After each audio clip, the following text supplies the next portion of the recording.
You're listening to Des Moines Radio Mashup 88.1. I'm here with Andrew. Now, Andrew, I know you like snacks. I love my snacks. And I obviously love snacks, but who would have known a little hot Cheeto would go for bid on eBay for $100,000? $100,000?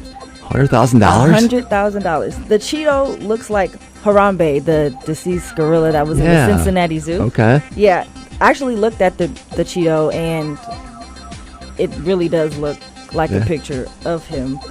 The bid started at $12, but now currently it's at $100,000. I mean, if I would have known a Cheeto was going to go for $100,000 on eBay, I probably would have checked in the bag and ate them slowly. Now I'm going to go through every hot Cheeto bag I know I will. I eat and make sure that, I mean, who knows? Yeah, that's insane. Yeah. I mean, who knows, your next paycheck could be in the vending machine. I'm saying that's probably the best feeling he's ever had right about now for no kidding. Specific Cheeto. Next time I'm going to check in my bag and probably have a Cheeto that looks like Shamu or something. Who knows? You're listening to 88.1 The Edge. Next we have is Warriors by Disturbed. You're listening to Des Moines Radio Mashup on Edge 88.1. I am Wheels, and I'm in the studio with Diamond. I have an iPhone, Diamond. What kind of phone do you have? I definitely have an iPhone. You do? Yes. That's good because Samsung is in the news again. They had a fire in a plant over in China. Oh, wow. Now, this isn't the first time that Samsung has had issues with their batteries, right? Which is what caught fire in this factory. Yeah, I remember last month they had some kind of incident with the battery in the phone with someone's pocket, and it ended up exploding in their pocket. Yeah, they're just dangerous all around. I don't know what's going on with them, but it's the lithium batteries that are causing these explosions or fires. Yeah. So, I wonder if they're gonna stop making Samsungs. I think they should stop and try to figure out a better way to make this battery or something, because it's been too many incidents where it's exploding. Yeah, iPhones don't seem to have that problem, but it's one of the. I have an iPhone. Yeah. Well, coming up next, we have a campus-wide snowball fight. You'll want to stay tuned to hear about that on Edge 88.1. This is Des Moines Radio Mashup 88.1 The Edge. Now, since we're going in the snack route, whoever thought a bag of chips would potentially save your life?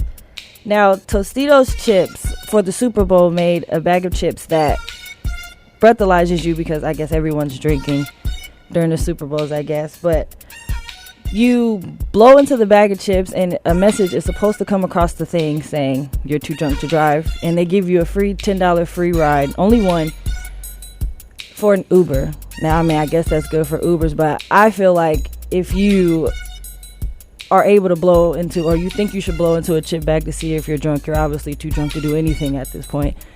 So, I mean, good for Tostinos trying to help us save our life, but I really think that it might be a scam. It probably doesn't work. The breathalyzer is probably not in there, but it's just the fact of you blowing into it is telling you that you're drunk. So, I mean, props to Frito-Lay's, actually. I don't know what's going on with that, but I don't know if that's going to stay around long enough, but we will see. This is Radio Mashup 88.1. You're listening to Des Moines Radio Mashup on Edge 88.1. Now, here in Iowa, snow is not a uncommon thing. We get it every year, sometimes very significant amounts. But on the University of British Columbia campus in Vancouver, snow is it happens once in a blue moon, and just a few days ago, they had 14 inches fall. So what did the campus do? They decided to have a campus-wide snowball fight. Yes, hundreds of students gathered around campus and pelted each other with snowballs for well over half an hour. Now, being on Grandview at a college, I think having a snowball fight for the campus would be a good idea to bring everybody together. So that'd just be a good way to bring everybody together and have just good fellowship for everybody. Coming up, we have something in the skies that is not as common as snow in Iowa. Stay tuned on Edge 88.1.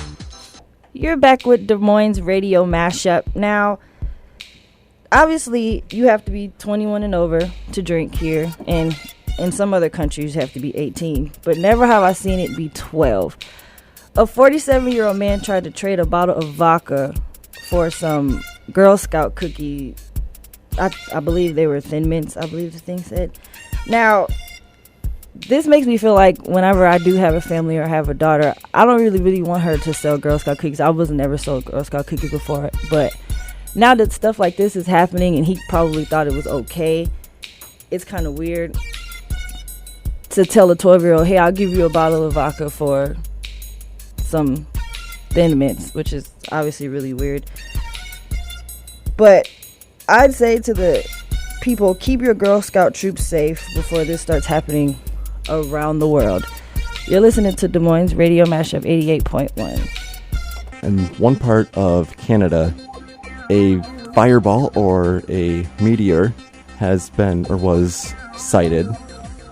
Now, this fireball was visible on Monday morning, very, very early in the morning. So unless you are an early bird or a late night person, you might not have seen this.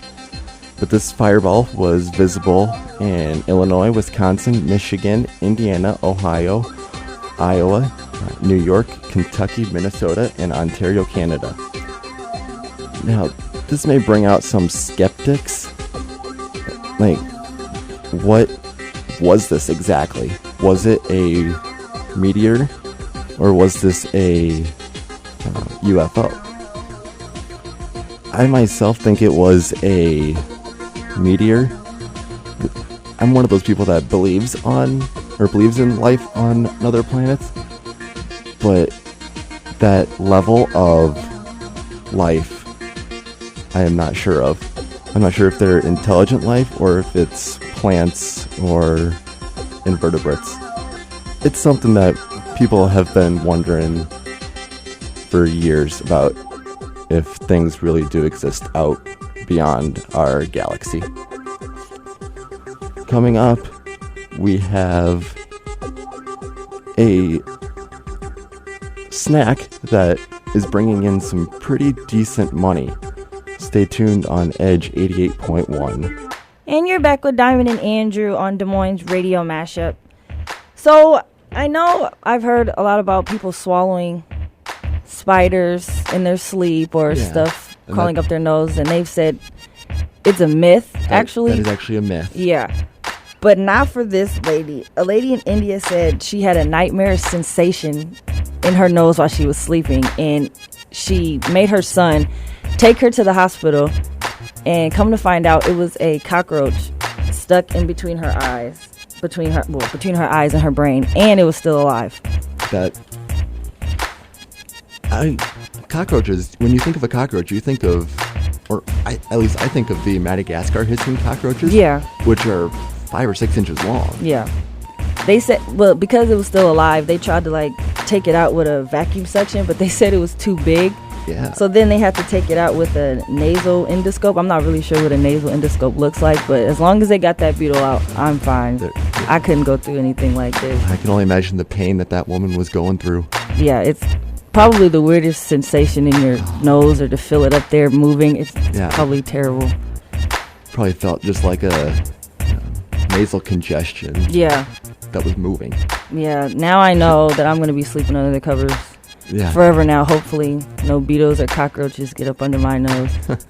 You're listening to Des Moines Radio Mashup. Next we have Black Honey by Thrice. Hello? Hey, what are you up to? Oh, nothing. Just some math homework. I hate math. I know it'll get worse in college. I thought so too. But once I started taking math courses at Grandview University, it started to become easier. I think you should apply here. I'll give it some thought. Grandview University's math department offers many mathematics courses that will prepare you for positions in business, research, education, and graduate studies. Wow, Grandview sounds great. I'll apply now.